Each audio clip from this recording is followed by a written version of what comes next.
Good afternoon, Dr. Suzuki.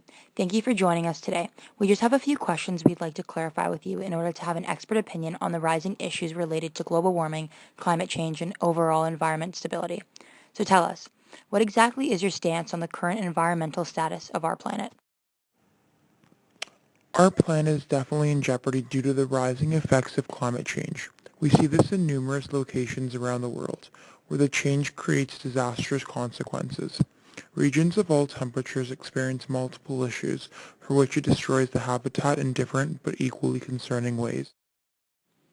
What are the dangers of climate change? Climate change is already beginning to transform life on Earth. Around the globe, seasons are shifting, temperatures are climbing, and the sea levels are rising. And meanwhile, our planet must still supply us and all living things with air, water, food, and safe places to live. If we don't act now, climate change will rapidly alter the lands and waters we all depend upon for survival, leaving our children and grandchildren with a very different world. What do you think about people who say the climate change isn't real? The debate is about whether or not climate change is real.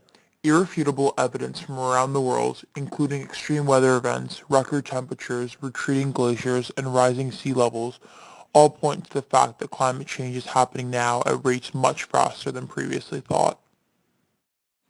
What does your organization do to encourage people to decrease climate change? Global warming is a serious problem, and we're working to decrease carbon emissions in Canada. On the national level, we're developing a clean renewable energy plan for Canada through the Trottier Energy Futures project. On the provincial level, we're encouraging friendly competition to see which province can adopt the best climate policies through a Race to the Top campaign. For individuals, we offer resources on how to go carbon neutral at home and at work. How was your organization founded? We started when the World Watch Institute said it's a turnaround decade. We thought we were only going to be here for 10 years, so we said every dollar we raise we're going to spend because we don't have time.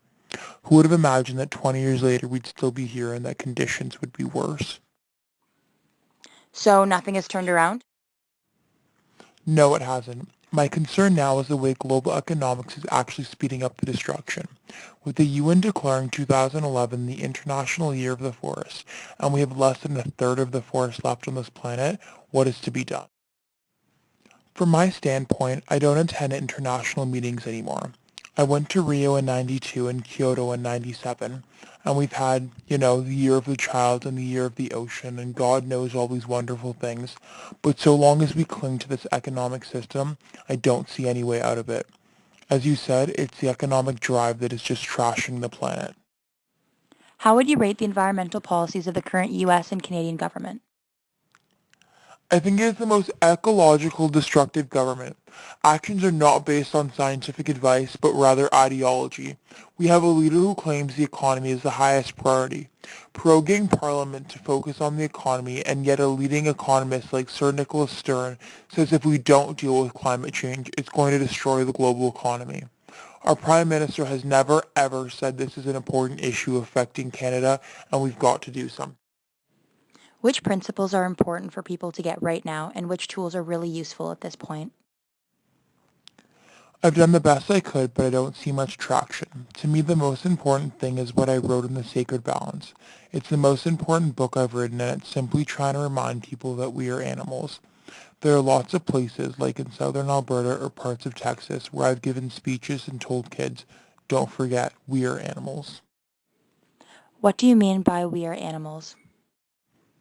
What I mean by this is that as animals, our most elementary fundamental needs for our health and happiness are clean air, clean water, clean soil that gives us food, clean energy that comes from the sun, and biodiversity. Those are the rock-solid foundations that we live on and must protect. Without them, there is no life. That is the most important thing I think I can teach people. All right, well, thanks for your insight. Your opinion is extremely valuable to us. You're welcome.